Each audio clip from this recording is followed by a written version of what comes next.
Samajwadi party के राष्ट्रीय अध्यक्ष और पूर्व मुख्यमंत्री अखिलेश यादव आजमगढ़ पहुंचे, जहां उन्होंने पूर्व मंत्री चंद्रदेव राम यादव के आवास पर आयोजित वैवाहिक कार्यक्रम में शिरकत की।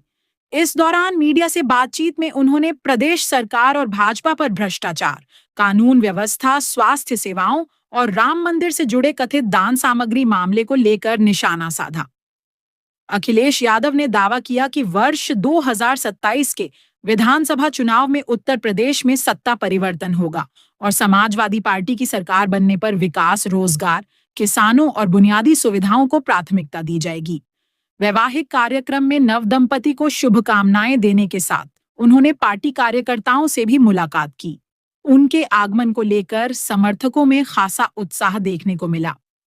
जो वैवाहिक कार्यक्रम है उसमें मैं शामिल होने आया हूँ। जी। और मंत्री जी का कोई परिचय नया नहीं है जी। आपके बीच विधायक रहे, मंत्री रहे जी। और लंबा उनका राजनीतिक और सामाजिक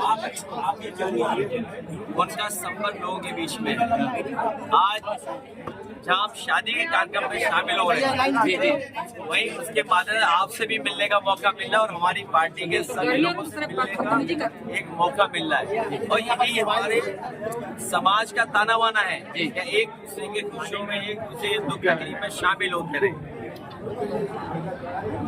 लेकिन सच्चाई ये है उत्तर प्रदेश की जनता भारतीय जनता पार्टी को हटाने जा रही है जी।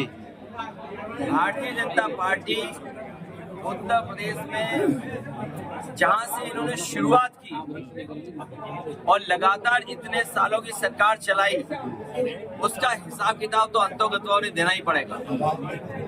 और लंबा कार्यकाल, और जब हम आंकड़े देखते हैं महंगाई के, बेरोजगारी के और अन्य पैरामीटर्स, तो दिखाई देता है कि हमारा उत्तर प्रदेश कहां पहुंचा दिया। मुख्यमंत्री जी आज भी रोड शो कर रहे हैं, बेंगलोर में रोड शो कर रहे हैं। जब सरकार का जाने का वक्त आ गया, जब सरकार आई थी उस समय भी रोड शो हुए थे, उस समय भी इन्वेस्टमेंट मीट हुई थी। कितने रोजगार मिले, नौकरी मिली, कितना आरक्षण छीना गया, इसका जवाब आने वाले समय में जनता देगी। पीडीए की सरकार सामाजिक न्याय के राज्य की स्थापना और उत्तर प्रदेश को खुशहाली के रास्ते में ले जाने का संकल्प समाजवादी जनता के बीच में लेकर के जा रहे हैं। सर, अयोध्या मामले में चंपत राय और अनिल मिश्रा का इस्तीफा हुआ, लेकिन कोई कार्रवाई अभी तक नहीं की गई। अयोध्या एक आस्था का स्थान है जी। केवल भारतीयों का नहीं, बल्कि दुनिया में जितने भी सनातनी हैं या हमारे भारत की संस्कृति को समझते हैं, उनके लिए एक श्रद्धा के भाव के साथ, एक धार्मिक नगरी होने की वजह से एक भावनात्मक जुड़ाव रहा है। और ये जो खबरें आई हैं और जो जानकारी, सूचनाएं मिल गई, और सरकार को झुक करके उन्हें एसआईटी बनानी पड़ी, और एसआईटी की रिपोर्ट किसको दी गई, ये भी एक प्रश्न चिन्ह है कि एसआईटी बनी और एसआईटी की रिपोर्ट किसको दी गई। और उसके बाद जो कार्रवाई हो रही है, पूरे देश की जनता दुखी है और जो घटना हुई है वो बहुत ही निंदनीय है। अखिलेश जी तो कह रहे हैं कि कोई बचेगा नहीं, सफल कार्रवाई की जाएगी। भाजपा खतरे में है, लेकिन अब 2026 में भगवान भी खतरे में है, क्या करेंगे? लोगों को पहले भी यही था भावना कि ये धर्म से ज्यादा धन की तरफ ध्यान देते हैं।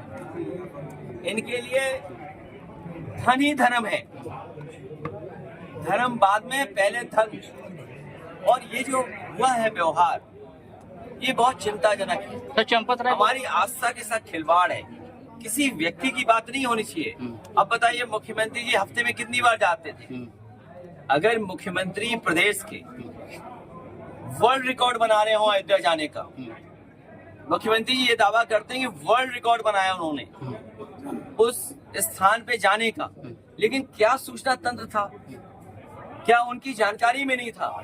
अगर ये उनकी जानकारी में नहीं था, जो पूरे प्रदेश में भ्रष्टाचार फैला हुआ है, या जिस तरह की महंगाई है, या जिस तरह के आम जनता को इलाज के लिए, दवाई के लिए तहसील में, थाने में जो फेस करना पड़ रहा है, तो मुख्यमंत्री तो खुद ही स्वीकार कर रहे हैं अगर गिरफ्तारी हुई है, हाँ। अगर गिरफ्तारी हुई है जी।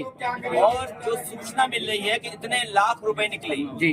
कभी कंडों में निकले, कुछ ऐसे जेवरात हैं, लोगों ने, सिंधी समाज ने आरोप लगाया कि हमने तो इतनी चांदी की शिला दी थी, कोई रिकॉर्ड नहीं उसका, या आप मान लीजिए डायमंड दिया था या गुप्त दान था। तो ये आस्था की साथ जो खिलवाड़ किया है वो प्रभु श्री राम कभी उन लोगों को माफ नहीं कर सकते। सर 70 बार चोरी हुई है, 70 बार में सरकार ने, आप लोग मामला नहीं उठाते तो नहीं आता ये। की बात कर रहे हैं, सफल सरकार आएगी तो आप लेंगे, देखिए,